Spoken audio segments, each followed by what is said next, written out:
பணமும் சிமெண்ட் கட்டிடங்களும் மட்டுமே ஒரு மனிதனுக்கு முழுமையான மகிழ்ச்சியை தந்துவிட முடியாது.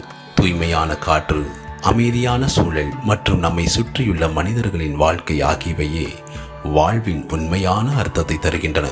இதை உலகிற்கே எடுத்துக்காட்டும் வகையில் இமயமலை சாரலில் இந்தியா பூட்டான் எல்லையில் அமைக்கப்பட்டு வரும் நகரம்தான் கேலஃபு மைண்ட்ஃபுல்னஸ் சிட்டி.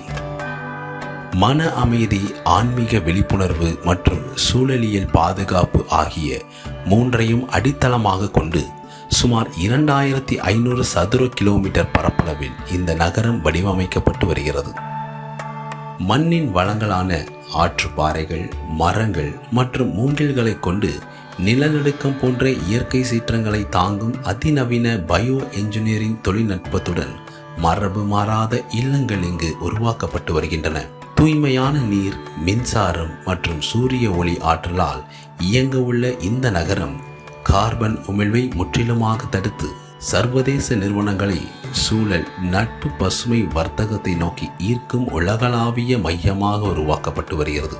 மொத்த தேசிய மகிழ்ச்சி GNH தத்துவத்தின்படி மக்களின் உளவியல் நல்வாழ்விற்காக ஆங்காங்கே தியான கூடங்கள், யோகா மையங்கள் மற்றும் கலாச்சார பாதுகாப்பு மண்டலங்களையும் இங்கு கட்டப்பட உள்ளன. அது மட்டுமல்லாமல் பசுமை பத்திரங்கள், டிஜிட்டல் சொத்துக்கள் போன்ற நவீன நிதி முறைகளை பயன்படுத்த திட்டமிடப்பட்டுள்ளது.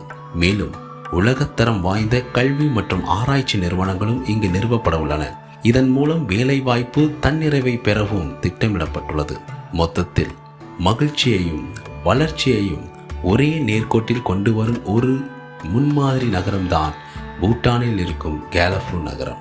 இப்படி ஒரு நகரமாக புதுச்சேரியை எதிர்காலத்தில் வடிவமைப்பதே லட்சிய ஜனநாயக கட்சியின் தலைவர் ஜோஸ் சார்லஸ் மார்டின் அவர்களின் நோக்கம். புதுவையின் எழில்மிகு கடற்கரை, பிரெஞ்சு காலத்து கட்டிடக்கலை மற்றும் தொன்மை வாய்ந்த தெருக்களை சீரமைப்பதன் மூலம் இந்த உன்னத இலக்கை நாம் எளிதில் எட்டலாம். இதன்படி அதிக வாகன நெரிசலும் புகை மாசும் நிறைந்த புதுச்சேரியின் தற்போதைய சாலைகளை மாற்றி நிழல் தரும் மரங்கள் சூழ்ந்த மின்சார பேருந்துகள் மற்றும் மின்சார ரிக்ஷாக்கள் மட்டுமே இயங்கும் பசுமை வழித்தடங்களாக மறுவடிவமைப்பு செய்யலாம். பொதுமக்களின் முழுமையான பங்களிப்போடு பிளாஸ்டிக் மற்றும் நகர்ப்புற கழிவுகளை முறையான தரம் பிரிப்பு மேலாண்மை மூலம் கையாண்டு குப்பைகளற்ற, மாசற்ற, தூய்மையான வீதிகளாக மாற்றியமைக்க முடியும். சிமெண்ட் கட்டிடங்களின் காடாக மட்டும் சுருங்கிவிடாமல் மாலை வேளையில் மக்கள் தங்களது குடும்பத்தினருடன் கூடி மகிழக்கூடிய பசுமை பூங்காக்களையும் கலாச்சார மையங்களையும் அதிக அளவில் அமைத்து மக்களின் வாழ்வியல் தரத்தை மேம்படுத்தலாம்.